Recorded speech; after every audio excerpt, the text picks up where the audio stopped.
이번 시간에는 교수 학습 과정은 작성을 어떻게 하면 좋을까에 대한 이야기입니다. 본 내용은 여러분 4학년 임용고시를 앞둔 4학년 학생들에게 특강을 했던 내용들을 일부 발췌를 해서 여러분들하고 먼저 공유하고자 합니다.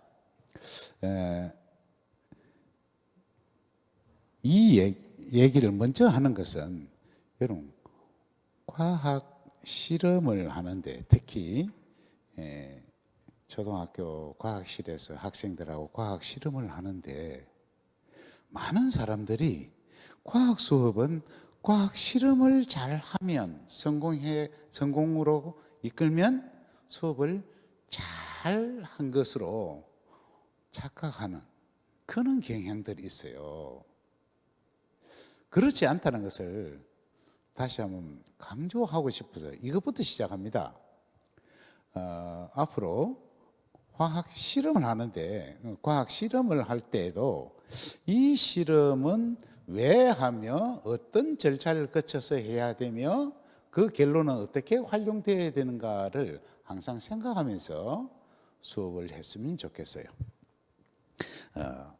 과학 수업에 있어서 과학 수업 지도안은 어떻게 작성하면 좋을까 하는 이 얘기를 지금부터 얘기하고 해 나가겠습니다. 이 내용은 여러분들이 교육 실습을 나갔을 때 수업 지도안 작성할 때 꼭 참고했으면 좋겠어요. 앞으로 평생 교직 생활을 할 여러분들이 교사로서 자기 능력을 좀 더 잘 발휘할 수 있는 밑거름이 되기를 바라는 마음에서 준비한 내용입니다. 교수 학습 과정안을 작성할 때는 교수 학습 과정안 돼 있는데 과정안보다는 교수 학습 과정이 해도 좋겠습니다. 여기서 안이 들어가면 1차시 분량을 얘기하는 거죠. 1차시의 교수학습 과정안을 작성할 때 어떤 유의점을 가지면 좋을까? 첫째, 본 차시의 성격을 규명하라 이렇게 되어 있는데요. 본 차시의 성격이란 이번 차시에 공부할 내용이 단원이 제일 처음에 나오는 부분인지 아니면 단원 제일 마지막 단원 정리 부분의 이야기인지 아니면 중간에 개념을 습득하는 내용인지 습득한 내용을 적용하는 차시인지에 따라서 과정 자체가 완전히 달라져야 된다는 거예요. 이게 중요한 얘기 중에 하나죠. 또 두 번째 얘기로는 난이도 문제가 되겠습니다. 이번 시간 내용이 학생들이 공부하기에는 어렵다. 보통이다. 이건 참 애매하죠. 어렵지도 않고 쉽지도 않은 얘기죠. 쉽다, 어렵다. 이렇게 판단을 내려볼 일입니다. 누구가 생각해 볼 때, 교사가 생각해 볼 때, 누가 어렵다, 쉽다? 학생이 어렵게 느끼겠다, 좀 쉽게 받아들일 수 있겠다를 교사가 판단합니다. 그러면 교사가 어떻게 판단할 수 있을까? 교사는 여러분들이 담당하고 있는 학생들의 학습 수준, 능력들을 충분히 잘 알 수 있게 됩니다. 처음 만나는 사람들이야 그렇겠지만 여러분들이 담임을 하게 되면 담임을 하는 그 반 학생들의 수준은 얼마든지 잘 파악할 수 있거든요. 그런 면에 비해서 그런 관점에서 그런 것을 바탕으로 해서 여러분들이 생각을 해볼 수 있다 이 말이에요. 그런 뜻에서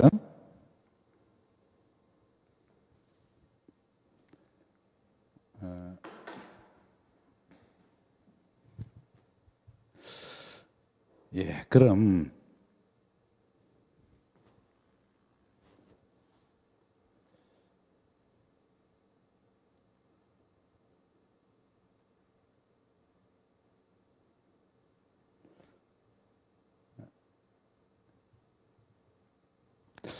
본차시의 성격을 구매하나부터 먼저 얘기해 보겠습니다.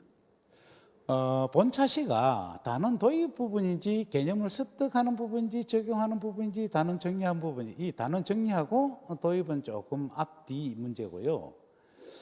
단원의 한가운데 차시의 부분에서는 대부분 과학 개념을 습득하는 쪽으로 구성되어 있습니다. 이 매 차시마다 새로운 과학 개념을 습득하게 된다는 뜻이죠.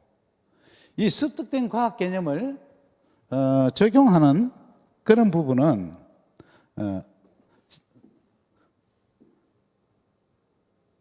개념 적용은 앞에서 습득했던 개념을 가지고 적용한다는 그런 거예요. 단원의 구성의 예를 보면은 이렇습니다. 전체가 두 차시로 구성이 됐다. 뭐 그런 차시는 없지만, 그러면 앞 차시에 개념을 습득하고 그 다음 차시는 개념을 적용하는 차시로 구성할 수 있겠죠. 3차시로 구성되어 있다. 개념 습득하고 적용하고 또 개념 적용하고, 이런 예가 있어요. 개념 습득, 개념 적용, 이것은 여러분들 꼭 과학뿐만 아니라 일반 교과에도 다 관련되는 문제예요. 국어 같은 경우에는 제일 첫 차시에 짧은 지문을 가지고 그 시간, 그 단원에 다루어야 될 중요 개념을 습득을 합니다. 그 다음에 2차시, 3차시에는 좀 긴 글을 가지고 앞차시에 습득했던 것을 적용하거든요.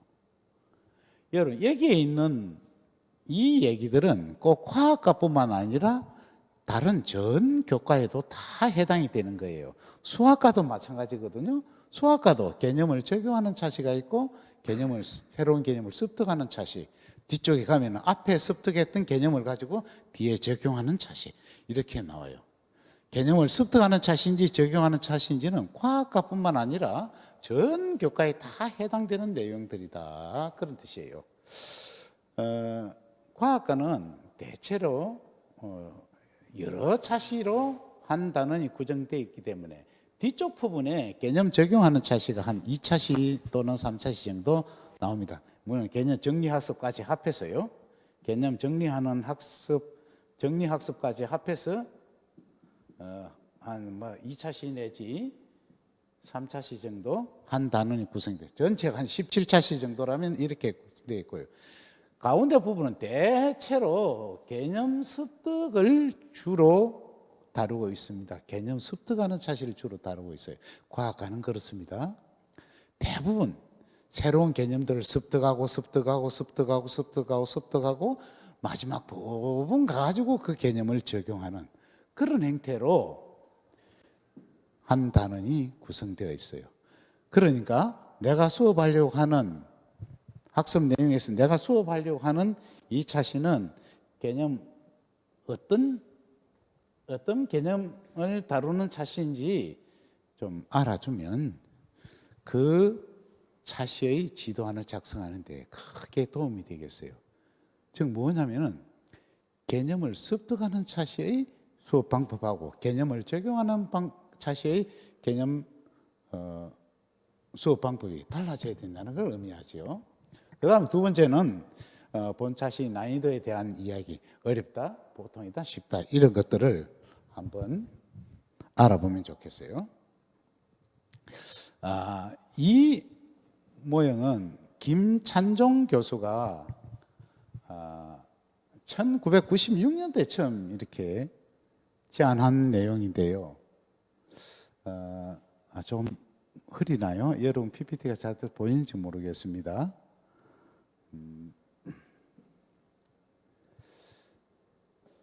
학습 목표를 학습자가 스스로 달성할 수 있나 없나를 제일 먼저 생각해 본다 이 말이야. 수업 모형을 선택할 때 김찬종 교수가 과학 수업 모형을 어떻게 선택하면 좋을까에 대한 연구를 했는데 제일 먼저 생각한 게 스스로 달성한 있나 없나. 쉽게 말해서 쉽다? 쉽나? 어렵나?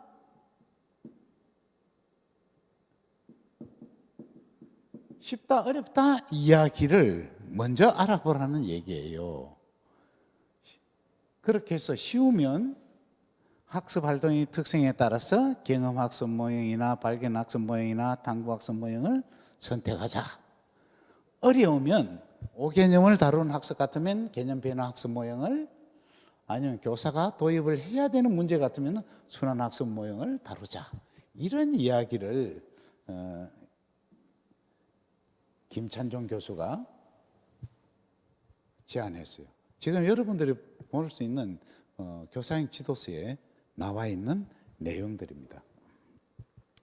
그런데 지금 이 얘기는 제가 연구해서 2003년도, 그러니까 오래됐네요. 정말 오래됐는데 제가 2003년도에 연구해서 제안한 방법입니다. 조금 앞에 봤던 김찬종 교수의 글은 이번에 2020년도에 나온 교사형 지도서에도 똑같은 내용이 실려 있는 내용인데요. 그 얘기는 여기에 대한 여기서부터 김찬종 교수의 얘기는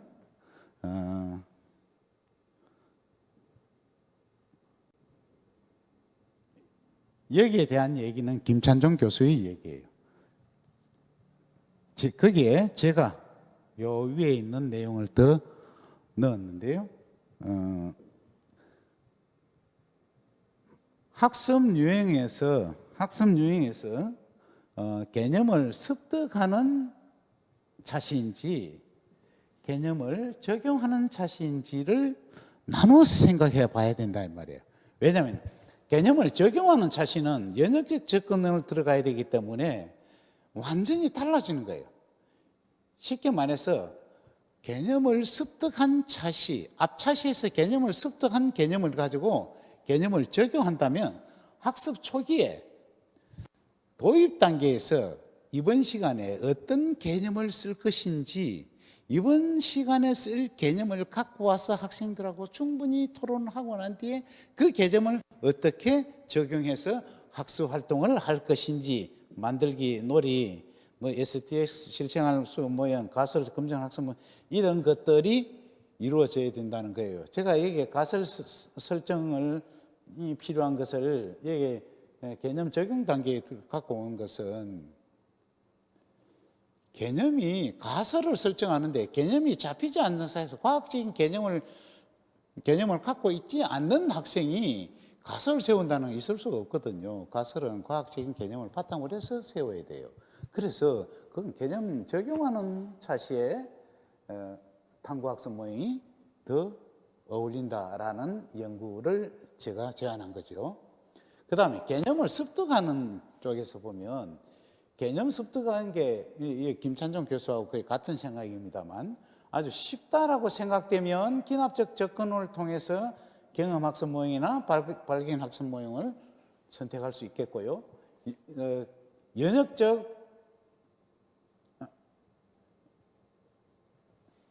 접근은 개념 적용 단계에서 활용. 그러니까 개념을 먼저 가져오고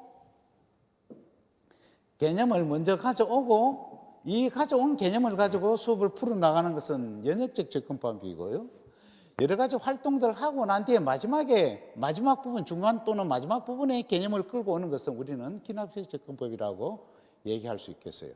그래서 개념 습득을 하는데 쉬우면 경험학습이나 발간학습 모형을 적용하고, 개념이 어려우면 5개념 수정학습에 관련되는 개념 변화학습 모형을 적용을 하고요. 개념의 습득과 적용을 동시에 다루면 이거는 순환학습 모형으로 처리를 하는 게 맞다. 순환학습 모형은 학생들 스스로 개념을 도저히 형성하기가 어려운 그런 내용들은 교사가 정확한 개념을 학생들에게 안내를 해줘야 된다 이거예요. 학생에게 정확하게 안내해주고 난 뒤에 그걸 가지고 다시 한 번 더 검증을 해봐야 되는 그런 내용으로 구성되는 순환학습 모형은 개념 습득과 적용을 동시에 다룬다고 말할 수 있겠다 이 말이에요. 여기에 있는 이 표는 제가 제안한 내용인데, 먼저 본 차시, 한 차시의 수업 내용을 딱 보고 이 내용이 개념을 습득하는 차시인지 개념을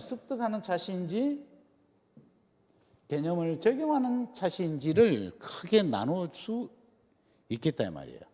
개념을 습득하는 차시에도 순환학습으로 전개를 해 나가야 될 차시는, 쉽게 말해 좀 어려운 내용 중에서 순환학습으로 끌어가야 될 차시는 그 차시의 성격 자체가, 순환학습 이 자체가 개념을 도입하고 난 뒤에 다시 한 번 더 적용을 해보는 그런 과정을 밟기 때문에 개념 습득과 적용을 동시에 한다고 그렇게 분류를 했어요.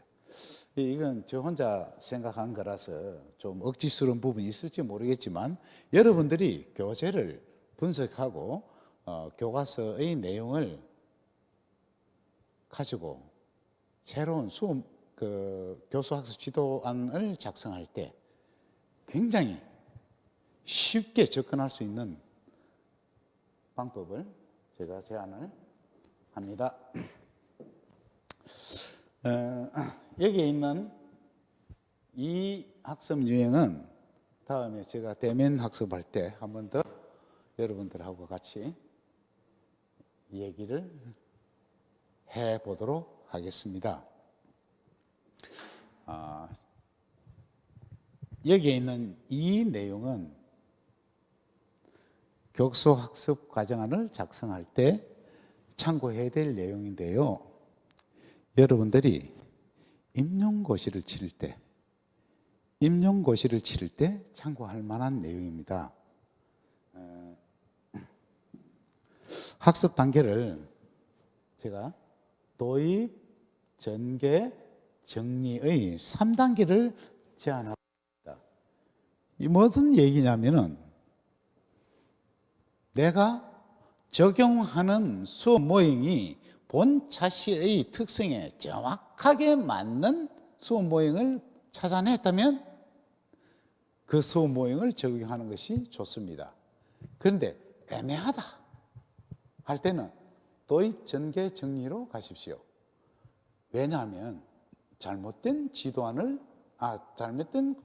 교수학습 과정안을 적용하게 되면 수업 지도안을 짜기도 많이 힘들 뿐만 아니라 특히 감점되는 결정적인 요소가 되거든요. 그리고 상당히 많은 시도교육청에서는 도입, 전개, 정리로 수업 지도안을 짜라고 제안을 하기도 합니다. 참고 바랍니다. 그리고 교과별로 주요 수업 모형을 정리해 둘 필요가 있는데요. 과학과에서는 특히 발견학습 모형하고 순환학습 모형, 발견학습 모형하고 순환학습 모형, 이 두 가지의 학습 모형은 꼭 기억을 해주면 좋겠습니다. 쉬운 건 발견학습으로, 어려운 건 순환학습으로 가면 되겠죠.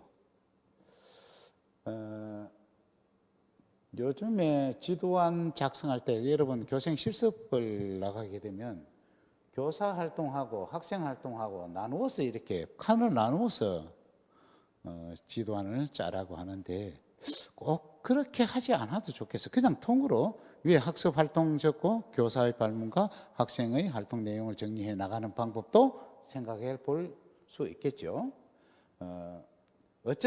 어쨌거나 교수 학습 과정안을 작성할 때 그 핵심은 어디에 있냐면 교사의 발문에 있어요.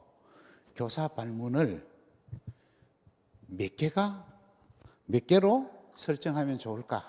여러분, 교사 발문은 크게 세 가지.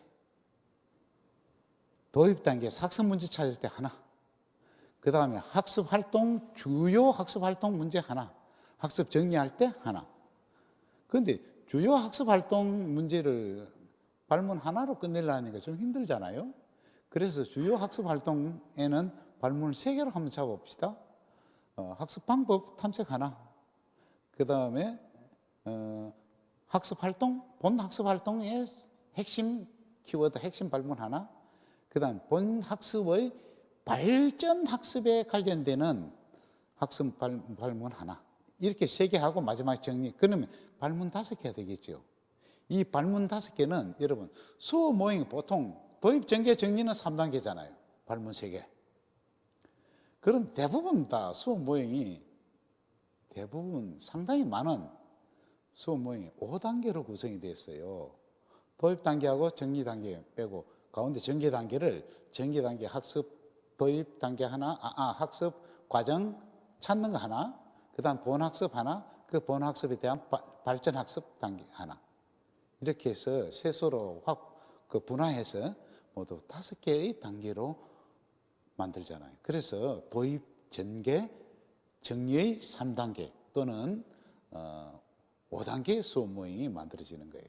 그 교사의 발문은, 핵심 발문은 보통 한 5개 정도. 핵심 발문은 5개다.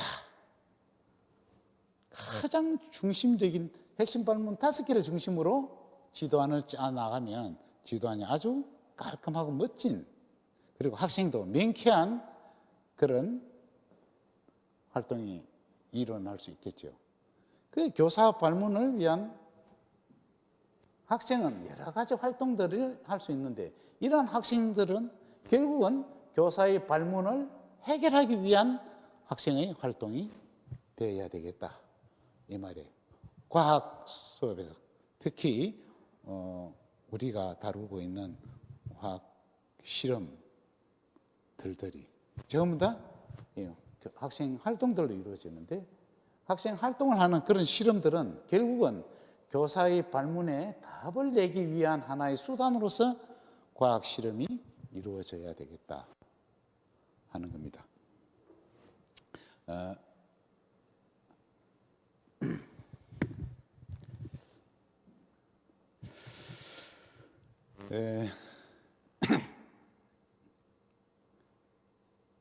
지금까지 교수 학습 과정안 작성하는 것에 대한 이야기를 했습니다.